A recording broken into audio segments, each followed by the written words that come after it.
Hey everyone, today we are discussing Tangled.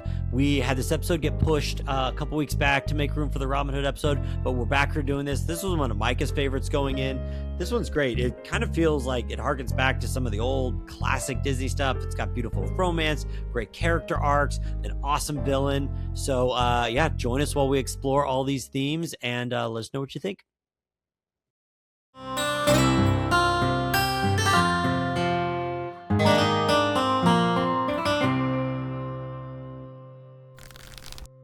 Well, welcome back, everyone. Today we are chatting about Tangled. We kind of were talking about doing this back during Princess Month, and we had to bump one for Robin Hood, which is a fun episode. If you haven't heard that, go check that out. Micah's Kickstarter for your Goodfellow book is funded, but there's still plenty of good stuff there, so that's also worth checking out. And you can still jump on and get yourself a copy, even though it's funded. Yeah, get those pre-orders in. Yeah, go help us out. But yeah, that Robin Hood episode was fun, and there's Maid Marian in it. I guess she becomes a princess, but but we're doing Tangled today, and this one is in the that genre. We've done like the princess movies, but there's another genre of princess movie which I think Disney has done a really good job of refining, which is the sort of it's like a twin hero journeys.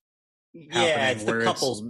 It's the couples princess movie. Yeah, they do a great job with it. And really the romantic ones like Aladdin, Beauty and the Beast, Tangled. I think Little Mermaid's a pretty romantic one, but it's not this, because Prince Eric is less of a character in that. Yeah, he really doesn't have an arc. He's sort of an appendage to that film.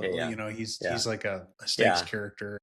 So you're talking about both Aladdin and Princess Jasmine. They're two main characters. They both have their arc. Same thing with Tangled. We'll talk today. Beauty and the Beast and Belle. Mm-hmm. Yeah, and they're really good at that. And Moana, except Moana doesn't have any kind of a romance story to it.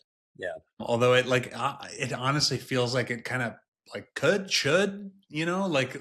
Was that omitted at some point, or was that never part of the outline of the brief? I don't know, but I suspect it wasn't part of the outline. It was just it didn't feel like those characters had any of that. But I think we talked about it during that very first episode we did of Moana. At one point, if that was written even 10 years ago, that there's a good chance those characters are romantic interests. Yeah, potentially. Yeah. But then I think a movie like Mulan is not one of this genre. Yes, there's a romance story to it. Captain Shang he has a little bit of a change of heart and stuff, he's affected by Mulan's journey, but he is a supporting character. It's not a twin hero's journey kind of thing. Yeah. So you were saying Tangled's been one of your favorites. Yeah, Tangled. What do you love about it? Yeah. It the Pixar films that we have recently been talking about. It hits absolutely every box. The music is awesome. Those are great songs. The woman who plays Mother Gothel. Oh yeah. She's right there with the vocalist who played Ursula in terms of Jafar is best villain, and her song is so good. It's so brilliant from the acting, the performative standpoint. Yeah, I'm not qualified to talk about technical singing, but just in terms of drawing you in and all the different expression that she gets through. There's so much personality she's got in that song in particular. And an awesome villain. That consuming mother archetype we see, because she's a stepmother in a way, right? It's not her daughter, and we've seen so many stepmothers throughout Disney history. But none of them have been this one. The other ones are, rivals, or they're neglectful, or they're hateful. They already don't like them. They're already neglectful and don't like them from the get-go. This is she's playing the good mother while not being the good mother, while being the villain. Well, and it's the archetype of the consuming mother, which is so prevalent, especially in this current age, is these mothers that have, Munchausen by proxy. and you can speak better to that from, a Yeah, no, psychological we'll get into standpoint. the whole analysis of that. We kind of did it on our 101 Dalmatians episode on Cruella de Vil, borderline personality disorder. This is very much a borderline personality disorder mom, but more of that to come. But because for me, like in watching this was never on my radar. This was kind of a forgotten one. 2010. I wasn't really into kids movies, watching any of those. I think my first real introduction to this movie was my kids listened to some Disney playlists. Some of the songs came up. I didn't know them. I hadn't seen the movie. I placed them in like any particular spot. So I was going back and 2010. This one came out 4 years before Frozen, I think, and I feel like. So by the time this was even on my radar, Frozen was already this massive hit and this whole big thing, right? I feel like this period there's some really like excellent, good stories, deep messages, like Disney films that were coming out during this time. That's almost this forgotten period that like was just kind of swept aside. We talked Wreck-It Ralph. I've done a bunch of old episode calls. Wreck-It Ralph is like one of my favorites. I think that movie is brilliant. I didn't see it at the time. I didn't realize it when like that was coming out. That was, I think, the same 2010, 2011 phase two, that are like, I think, deeply powerful stories that are often just forgotten amidst all the classics. It's not quite this new, like, Disney turned a corner, more agenda, more like postmodern storytelling. This was before all of that. It's kind of a last gasp of like, these traditional stories here. It was interesting. Yeah, and I don't know why it didn't hit. It has excellent animation. The character design is, it's Disney. It's like what you expect from a Disney character design. And right. The Mandy Moore is awesome in it. Zachary Levi's awesome in it. The songs are good. I don't know if calling it Tangled is people couldn't figure out what it was. The title's not great, yeah. And it didn't land in the like Disneyland. It's not it should have a home somewhere in in Fantasyland. And I think there's one pavilion that they kind of remodeled to be Tangled-esque. But for some reason it didn't land. It really should have. I think. Do you think this is around the time where like there's some rumblings and shiftings toward just more kind of postmodern storytelling and moving away from that? So it's like the movie was still made during that, but in the coming years, when you'd be building, it felt like it was maybe the start of them starting to move away from that. Yeah, and I'm not seeing any like little quick trivia here about box office or anything. It was nominated for an Oscar. It did win some awards. Yeah, it won an Annie, a couple of Annies. Okay. What's an Annie? I don't know what that is. Okay, the Annie is the animation industry's award. So actually, my wife won an Annie for producing Orion in the Dark, which we should probably do an episode on because she won an Emmy for it too. It kind of feels like your wife won an Emmy for some kids content. Like we should do an episode with her on that. Yeah, we should probably do an episode on it. It's funny that she hasn't mentioned it or anything, and I have said like we should have you as a guest, and she's like, "Don't do that. No, don't do that." But we definitely should now. Yeah. So I guess it probably did okay. Really, it's just there's a lot of Disney movies, and it didn't. I feel like it's not in a lot of conversations, and it should be. So let's talk about how good it is and why we think it should be. Sorry, now I'm distracted by the trailer because it's so fun to watch. Okay. So I mean, you said this was one of your favorites, like the story, that like all the ways it feels like there's more than it just hits all the points and does it well. I mean, as I was watching it, it's like it feels far more emotionally resonant for me, certainly than when I watch the new wave princess stories like a Frozen or any of those. It's the romance is great. The character arcs, Mother Gothel. Yeah. What is there anything in particular that makes this stand out, or does it just do all the things well? Well, it does all the things well. It is well cast. Mandy Moore's vocal performance as this, bright-eyed, naive, adventuresome, full of potential kind of thing. It's interesting because her character, princesses, and even when you look at books like Little Women or Jane Austen books or something, that there was this idea of aristocratic women were thoroughly trained in the arts and the humanities, various crafts, in singing, and there was this cultural downloading that was put into young women of means. And so this character kind of gets that, whether she likes it or not, because she's more or less in solitary confinement. I wrote down in my notes for it, like, she Disney's first homeschool princess. Yeah, totally. Because she's totally this little trad homeschooled aristocrat. In a way, her captivity. I mean, for all the pros and cons of the homeschool world, like, she's an aristocrat. She learns all the things, right? She's also sheltered and naive to the whole world because her homeschool mother won't let her out and see everything. So, like, all the kind of stereotypes are there. Well, and there's this neat quality to this. There's another archetype that's happening with her character, which is the same thing, and we've talked about this before, the same as the Wonder Woman plot. When the recent one, the good one, not the really bad one, the 1984 or whatever it was. Yeah, that was ridiculous. It was pretty bad. But the previous one is this idea of, again, you have this princess. She's been trained. She's been, brought up. She's been sheltered and sort of kept, And then it's time for her to sort of have her, like, what do they used to call her presentation, right? Like when she sort of comes out into the world to go, here I am, like, here, let me demonstrate my value and look for suitors or whatever.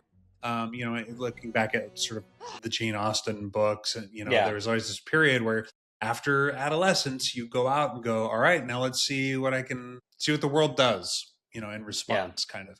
Yeah. And so in Wonder Woman and in this book, part of that is, let me go out, and because I have been sheltered from a lot of the world, which the exterior world suffers masculine violence, and let's see how I fare out there in the world. So much like Wonder Woman, it starts with, the dreamboat sort of washes on shore.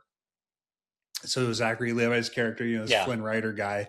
Yeah. And he's sort of not the fox in the hen house, but he's sort of he's roguish, and he's a rogue. He's a scoundrel. He fits that Aladdin street rat, Same with Chris Pine's character in Wonder Woman. He's a spy. He's in a stolen plane with a stolen outfit, wearing the clothes of the bad guy. And Zachary Levi comes in, Flynn Rider comes in, and he's a thief and a brigand, and he's sneaking in for shelter. A lot of parallels here with these two stories. Yeah. And so that is the impetus that draws them out. It's that inciting incident where they go, oh, there's more to the world. And it's pretty sexy out there. And so they step out and then immediately encounter thugs and other rogues that aren't as well-meaning as our, Heart of Gold rogue hero. Right. And then you see, okay, how are you going to deal with this violent, masculine, dirty, smelly, so like Rapunzel's first adventure is she goes to that Snuggly tavern. Duckling. Yeah. Yeah, which is just one of the best scenes with like the greatest song and all of these characters that are like, they're barely in the, it was just a character designer's. Oh yeah. Yeah. Yeah, and the one guy with the hook, that's Brad Garrett. Like, another perfect casting that's in there for just a small little cameo type role, but like nails it. Yeah.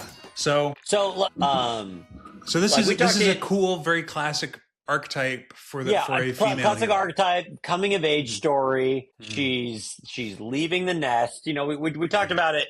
I think it's a little bit more archetypal in Snow White. This is a bit more like specific to this story, but you see all the kind of coming of age thing. She's nervous about leaving home. She, there's even some allusions of like becoming a woman, going through puberty. All of a sudden, these big emotions start coming on board. She leaves the house. All of a sudden, there's big excitement. I can't believe I'm doing this. This is so awful. I'm the worst daughter in the world. My mom's going to kill me. I should go back, right? And it's big into emotions and having to deal with that. As she's also, discovering romance and love and all these things for the first time. Yeah, and she's driven by this question that is an adolescent question, which is, I know who you've told me I am, right? In this case, evil stepmother, but I'm wondering who I might really be. So she's driven by this idea that, great, thank you. I'm pretty clear on that, but I'm reaching a point where now I have some questions about who I want to be in the world. Yep. It's the psychological developmental stage that teenagers get to, which is about detaching from parents, and where one of the main things that happens during that phase is the primary support for the individual is shifting from their nuclear family and their parents to their peers. And so for Rapunzel, she doesn't have any peers at that time. And so she's building that and discovering that, and she's wanting to create this separation from mom. Right. That's great. And then the first peers that she does encounter, it is this tavern. Scoundrels. Yeah. And so this tavern is the, is the threshold in a way. Yeah. Right. Because once she crosses this threshold, there's kind of no going back. Right. So, well, it feels like the threshold she crosses, even in the movie, the way they do it is right before that, when she actually steps out of the tower. It's such a moment when it's feet on the ground and whoa, you can feel in the movie, I'm in the world now. Yeah. Except she could go back. She could. She could go back. That's the no going back point, right? And so, the no going back part is after the tavern. I might push back on you though, because once she's down there and she sees that's not all it is, I think psychologically there's no going back. Well, sure, yeah. You've let the question in. You've seen that there's more. Once I got down there and I didn't get swallowed up into the big evil world like Mother Gothel said, I even if she was to get scared and go back now, she's gonna drift back to it. Yeah, but for this particular adventure, the point of no return, like Luke Skywalker, right? He plays with the lightsaber. He realizes his dad isn't who his aunt and uncle said it was. Yeah. But until he goes to the tavern, goes to Mos Eisley, goes to the Snuggly Duckling, meets these scoundrels, then gets launched in a way that he can't return. So until he leaves on the Millennium Falcon, he could give up. He could change, and he will be forever changed because now he knows about the Jedi and all that. But he could still quit this adventure. Right. When Flynn and Rapunzel go through that tunnel and come out the other side, at that point there's no coming back, because now she's a fugitive from justice, just like departing Mos Eisley, and she's made friends with the scoundrels the same way that Luke Skywalker does, and so. They are the threshold guardians. Yeah. Because these thugs guard this tunnel that on the other side she's now a true adventurer. And in the mythic structure, frequently what happens is your threshold guardian becomes your ally later on. And so these guys pay off. So I think that is the threshold. I'm with you there. Yeah. You brought up Star Wars Mos Eisley. I'm thinking what other examples is there that feels very archetypal, that the start of the adventure is at the tavern? I think of in the movie Onward, when the boys when they start on their adventure, they have to go to the Manticore's tavern, and isn't it called the Watering Hole or something? No, it's called the Manticore's Lair or whatever. But because the guy says every adventure starts at the Manticore's Lair, because in their little mythical game thing, it's every quest starts at that place, right? Yeah. What and I think it's true to life. There's something about growing up. You're old enough to go to the bar finally, or you get the fake ID and you get there, and now it's we're kind of in adult world, and what is this? Drinks and all that. Well, what is it about that? Well, it is the watering hole. It is every Western is that too. Winds up at the tavern, and it's like in the wild, it's a place where all walks of life can come to this place. It's cross-pollination, and it's a place where you're going to encounter things. Tombstone, when they end up at the saloon, they're there for the first time, and they're getting to lay the land of who's in this town. And all right, this guy's swindling everyone in cards, and you're figuring out like what's going on here is where the adventure is kind of starting. Yeah, and it's a place where, you know, all the animals have to drink. And so it works the same way with people, you know. And so it's also, you know, before you go on some kind of journey, you do need to supply, you do need to fuel up, you do need to look for friends and allies. So the place to do that is where people are getting food and getting drink, and where you're able to encounter people that you haven't previously dealt with. You know, you need new allies, but what inevitably happens is you also get new enemies. And so at the Snuggly Duckling, they also acquire, what's the horse's name? Max. Dude, it's the best horse animation anyone has ever done. It is so good. And there's, when you you look at the character design, there's echoes of like, I forget his horse's name in Philip's horse's name in Sleeping Beauty, but that's a great horse character. You know, there's been a few really good ones, but like this one is the horse character in my opinion. Okay, is there something on the heroes? Yeah, I mean, on the animator side of it, is there the personality that Max has in this one? As you're saying that, I'm realizing like all the other horse characters, I think of maybe they're slightly good. Is there something about a horse that's like hard to draw and build personality and, you know, make like anthropomorphize in that same way? What makes this one work or set apart? Yeah, I mean, horses are tricky. It's one of those things that every artist, I think, at some point is like, all right, it's time to start learning horses. And and they're tricky. Their proportions are tricky. Their anatomy is kind of tricky at first. What's neat about animal anatomy is ultimately it's all the same. Like the you know, I think it was someone was saying, you know, evolution is very conservative. In that if something works, it just stays. And so the vertebrates are all pretty much the same pieces. You just sort of tweak their, you know, the proportions. And so not to get over. No, I love it. I love hearing like the crossover of disciplines that come with like drawing a horse or drawing like any animal. It's like you have like a reasonably decent like biology knowledge there to be able to do it well. Yeah, it is one of the weird things you have to dabble in, or at least that I've chosen to dabble in as an artist, is instead of like learning tricks to do it, I will go like, well, how does this thing actually made? Like, how do you build it? Look, so a horse's anatomy, you know, they don't have expression so much. Like a horse really has just a little bit of mouth and then just like their eyes. There's not a lot of facial stuff to work with to get personality from it. Yeah, and so, and this isn't like a highly anthropomorphized horse. It's not like the foxes in Robin Hood, for example, where it's extremely, it's more like a person that's shaped like a fox.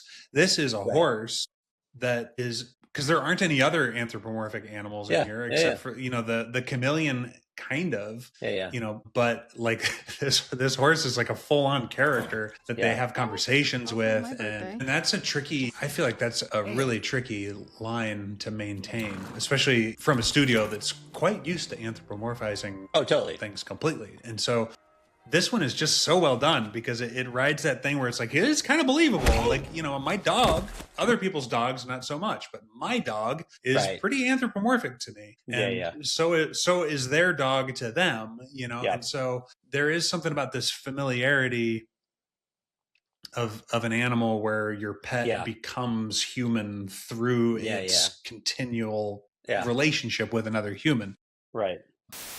Hello, everyone. Quick break from the show to give you a reminder to like, comment, subscribe. Throw in a comment about what other stories you'd want to hear if you're going through and listening to this and thinking like, man, whatever my favorite movie that we haven't done is, I'd love to hear what these guys think about that. Let us know that. We love getting recommendations, and send it to someone who you think would enjoy what you're listening to as well. Thanks for being here, and back to the show. Something in there about like, you become human through relationship. Well, C.S. Lewis does actually talk about that idea in that animals, through being in relationship with humans, which, you know, in our world, we would consider to be like a higher created order, that it elevates them. And it's through a relationship that a lower created animal takes on a higher, I don't know, a higher purpose or plane purpose or just. Well, yeah, I mean, it's like, you know, that when your dog is part of the family, right? And I care about this thing and I feel how smart, I know his personality, I know how intelligent he is, I know how he is with my kids, I know what he's helpful with, and you get to know your dog, and you could see like all the little nuances of that, which is that's a human relationship, even though that animal is clearly not, it's canine. Right. Yeah. If animals do that with us, then how much do we do that with our creator? Is like this idea that we we become more and deeper through relationship with something higher on the created order than we are. Right. Yeah. But the horse is awesome. Yeah. Yeah. So it's a fun little sidetrack. We're getting into we're kind of going through the story as she starts to, as they leave the tavern, they get to the town, they get to the castle, and she starts figuring this out. I did want to go back and kind of unpack Mother Gothel because we kind of alluded to that before. And I think, man, there's so much stuff to her. I think maybe to kick it off, where do you think she ranks amongst female villains in the Disney canon? Oh, man, I think she's really special.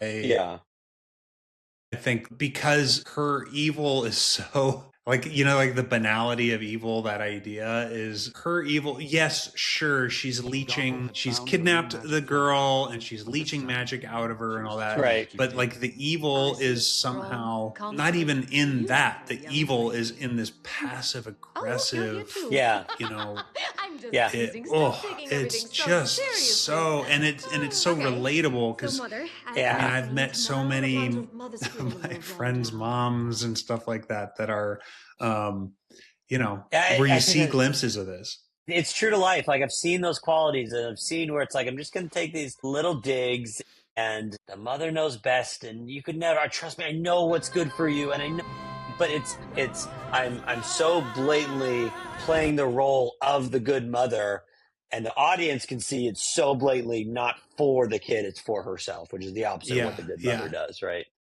And the intensity of the gaslighting,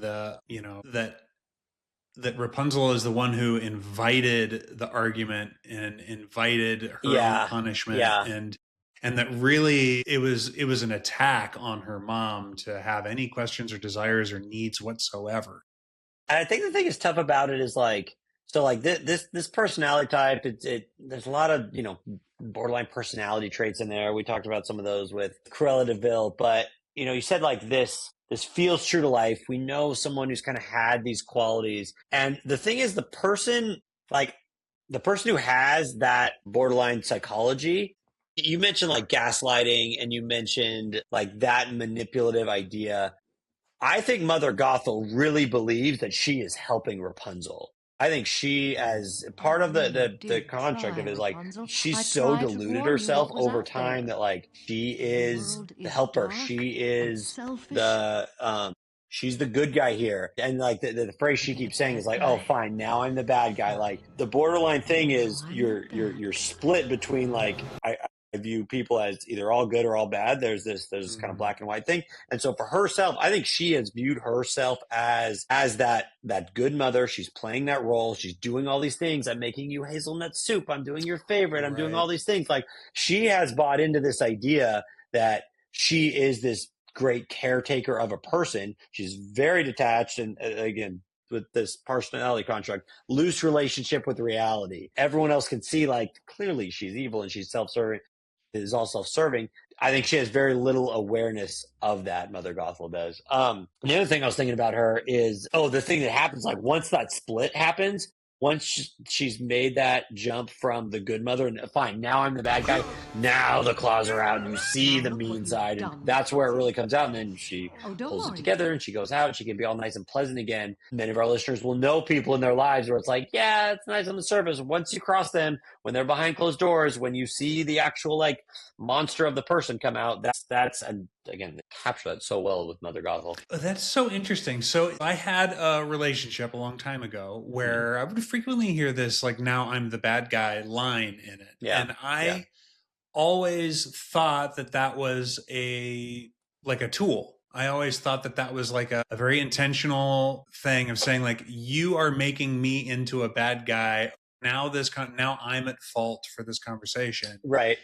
But you're saying it wasn't a tool, that with borderline personality disorder, that they truly believe that that someone is trying to make them a bad guy because they do believe that in the real world there are only good guys and bad guys. Yeah, so like they have a very tough, like they can't hold the nuance of, I am a good person who's caring and I'm capable of doing bad things. That was an okay thing to do. And I said, so like anytime they're confronted with like something that you didn't know, well, you're putting this thing on me. You're wanting to make me this bad person because I can't hold that tension of like, I did something that hurt you. The self is so fragile that for me hurting you, that must mean I'm this bad person. You're making me this bad guy. My whole identity is kind of wrapped up in that. That is so illuminating. That shines so much light on things. So their sense of self is so tenuous that anything that might, what is it, that they're just so afraid that maybe they are bad? Or is it just, it does not even go that far? And that also makes sense because the totality of her opinions and the totality of her judgments on external, like politicians or social issues or whatever, or a friend that crosses, crossed her or something. It, like, the opinion was total. And when put in the position, there were no means of aggression or destruction that were off the table. Right. Yeah. Well, once you've crossed me, I will take you down. I see you as the enemy and the predator, and this is the worst person in the world. And, you view pick your politician, whatever side, like they are the embodiment of all the things that are awful in the world. Yeah. That self that is, yeah. And so then when I was in disfavor with her, everything was on the table again towards me as well. Yeah. As a partner, he's, every bad thing you can imagine. And then until suddenly I wasn't. And then Yeah. And then you're great. And then, as I mentioned this when we're unpacking Cruella de Vil, but like as a therapist, someone comes in and you're the best therapist ever. You get me, you see all the things that are going on, right? Within the first session, right? I've just been put into the all good place there. Now, as soon as I start, I hear this a lot with people that start couples therapy, where if someone's got this construct, what usually happens, like we start couples therapy, it's fine. As soon as the therapist starts turning their attention more towards like the person and, okay, let's look at some of your issues. Let's look at where you're contributing to the problem, all that stuff. They can't handle it. It's too tenuous. And then it's like, they'll fire the therapist. They won't come back anymore. It's done. I thought this was going well. Turns out this person doesn't get us at all. And, they find the reasons to get out of it. Wow, that's amazing. That's exactly what happened in this relationship. Yeah. It's fairly predictable. One visit to the therapist, and immediately was like, I'm not going to go to that anymore. Yeah, and because there often is like often at the core of it is with borderline this fear of abandonment. You will leave me. You will not want to be around me at all because you call it like a fear of that I am really bad, or that I'm going to, oftentimes it's fear of abandonment. Usually there's a lot of childhood stuff of being left, of not getting the support I need, and the terror of being left alone. And so I will do anything to stop that, including push you the heck away before you abandon me, I'll abandon you. And so Mother Gothel is like, this is, well, so what you mentioned Munchausen by proxy is, so Munchausen syndrome is when someone will, they'll fake an illness, or you typically look at it as fake an illness. They will fabricate it, but they will convince themselves in their mind. They'll see it where it isn't because they're motivated to have this illness so other people will take sympathy on them and take care of them, right? Mm-hmm. So there's something off about me and it could be a physical ailment, it could be something that's real, it could be, and it's often something where it's kind of vague and you can't really like put your finger on what the thing is. But the problem is they are invested in having this ailment because of all the secondary social gains that come from that, right? So Munchausen by proxy is where rather than they are the one with the physical ailment, they will externalize it to someone else, usually their child, who now they have this ailment. And as long as the kid has this problem, or as long as the world is not safe, and I need to protect them from it, then I get to keep them. I have the benefit of being seen as the good mother who's taking care of the kid with the ongoing ailments forever. And they get their intimacy needs met because the kid is always there for them. Because the kid is an appendage for them. Their job is to serve their emotional and intimacy needs. So it's a way of kind of keeping that whole system going. And oftentimes as that child grows up, they go through puberty, they start leaving, or they want to leave the nest and go meet other people. It's why you'll often see moms that have this personality construct will find a problem and often despise whatever romantic interest that this person, they bring someone home. Mom's going to hate them no matter what, because they're a threat to their intimate relationship. They're going to take this person from me, hence that abandonment wound being threatened. Anyway, I just threw a lot out. Does that make sense? Yeah. No, that's awesome. So like the character of, is it Richie's mom in It? I can't remember. It's Richie. Oh, yeah. Or one of them that's always sick. And I don't remember the character, but yeah, exactly. Yeah, he's not sick at all. The doctor has been making him like a mentholated water because he can spot it from a mile away. And of course that was written a long time ago. And, so that's always been a thing that has existed, this idea of Munchausen and Munchausen by proxy. And then, again, I had a roommate that faked cancer for months and months and months and months. And then we had an intervention with her, and she could admit to lying about a lot of the things that she was doing. She would not admit to like the full Monty. Like she would not admit to the whole hoax. And I wonder if she couldn't, in the same way someone with borderline can't really recognize that there aren't necessarily good guys and bad guys.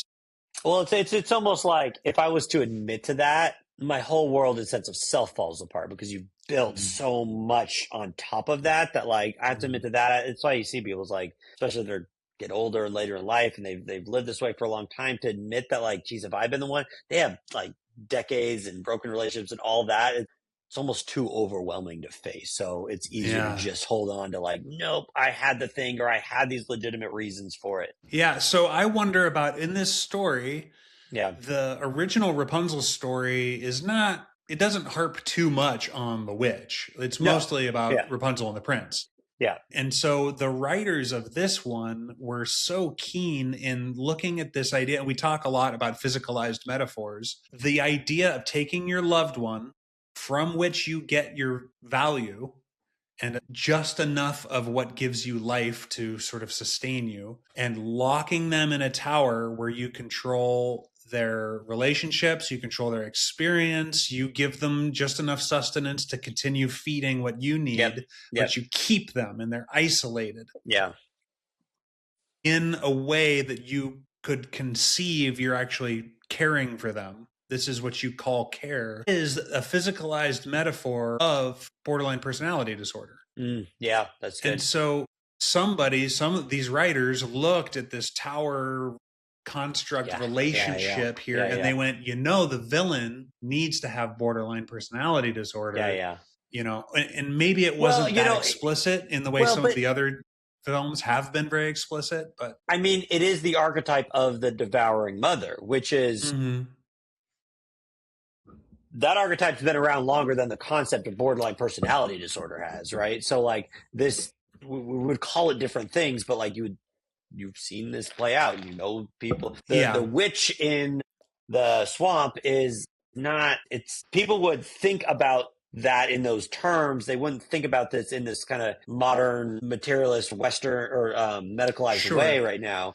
Like this was their way of conceptualizing those things. Well, I think it was their way of humanizing the prison that Rapunzel's in, and creating, in a way, a more nuanced conflict. Because When I grew up reading and hearing the original fairy tale, it was sort of like, oh, she's like a jailer. She's like an evil crone that has imprisoned her. Yeah. It doesn't seem to have right. No, it doesn't seem to have that quality where they have this relationship. And so when the writers fleshed out this relationship, they really nailed it in a way that the tower is physicalized. And the evolution of it, because the threat at the end is, I'm not going to put you back in the tower. In the tower, you had it nice. Yeah. Now the gloves are coming off. You've really wronged me, and I'm going to take you. You're going into a pit now. Like now I'm actually kidnapping you and ruining your life. Right. Like you thought it was bad before. And that seems again like what you were saying, when you really truly cross someone with borderline, they go, oh, you haven't even seen a taste of what I can do to you. Yeah. Now I'll put you in chains and throw you into the dungeon and leave you there. Yeah. I can say experience that as well, being in relationship with someone with borderline personality. You know, they can and they will. Yeah. And they will think they are the good guy and justified in doing it. Because if someone is a horrific villain that wants to ruin your life, then locking them in a dungeon is justified. Sure. So anyway, looking at the time, I didn't think we would go this long on this one. And this happens. Do we say this on every episode? We say this on most episodes, and then turns out there's a lot of deep stuff and a lot of content to get to. So yeah. Well, so the necessary moment in Hero's journey, one of them is always the death and resurrection. Yeah. So there's a midpoint. And so the midpoint for our characters is both of them think they have this quest they're on. And at the midpoint, they both realize the real quest is each other. Yeah. And so they both essentially give up on their quests. You know, Rapunzel is no longer committed to finding out who she is because she's found out who she is for Flynn. And same with Flynn, he's giving up on this treasure because he realizes the real treasure is Rapunzel, right? And so they both go, oh, my identity's here and my treasure is here. Yeah. Let me change strategy. And so, which is really that moment on the boat when all the lanterns are going up and they're seeing it and they're falling in love, right? Which is like we've talked about, like Disney scenes that capture that beauty and that romance and the falling in love thing, that Kiss the Girl song in the thicket, Can You Feel the Love Tonight? Like this is the most recent one that I can think of, and it's been 16 years since this movie came out, where Disney captured that kind of beautiful moment. It's one of the coolest moments in the whole thing. And they just nailed it, and they dance together, you know. And so it's sort of like in WALL-E, when that episode comes out, like that dance is that moment where you really first sample what intimacy will be like. Yeah, and that's good. And so then the death and resurrection happens, right? So there's this great Shakespearean thing where they both sort of get crossed into looking like, oh no, she really is just after Landers. He really is just after the money. And there's this deception that plays into it. And then, you know, Rapunzel has her death where she essentially says look, I will submit myself to this horrifically toxic, imprisoning relationship if you'll just let him live, which is death, right? I will die to everything I desire. It's a self-sacrifice. Yeah. And then Flynn gets to do it as well with an actual death where he chooses to go ahead and be killed rather than let her die for him. So they both have this mutual death and resurrection moment. And that's tricky to pull off as you know, in a story. And they nail it so nicely. It happens at the same plot point. You know, they both, you know, Mother Gothel could never have guessed one of them would give up their life, let alone both of them. And yeah. So, that brings us to the point of villain comeuppance, where Mother Gothel wastes away. So Flynn cuts Rapunzel's hair, and that saps the lifeline that was keeping her young, because she's been vampire leeching off of Rapunzel's beauty and youth and all these things to keep her young and her vanity. All of that just gets pulled away in an instant. Yeah. So she, you know, it really is that paying the piper is she has been stealing years and then she pays them all back all at once. And also the chameleon just straight up murders her, by the way. You know, fortunately she was going to turn to dust anyway, so maybe he'd have a chance in anthropomorphic animal companion court. But little guy straight up trips her so that she falls out a window. Defenestrates Mother Gothel, and then The other note I had for Mother Gothel and the rapid aging, with all there's all this stuff out now with technology and health stuff, and you can live forever and you can go through that. Every doctor I've heard who like responds to that stuff is always like, you could stave off those moments for a long time. The decline comes for everyone, and it comes fast. Like there's a lot of people, it's like once they hit that point where the decline hits, all of a sudden like they were functional and they were beautiful and they were doing all the surgeries and Botox, all this stuff, right? Then like there's a moment where just like it doesn't work anymore, and they just fall off a cliff, and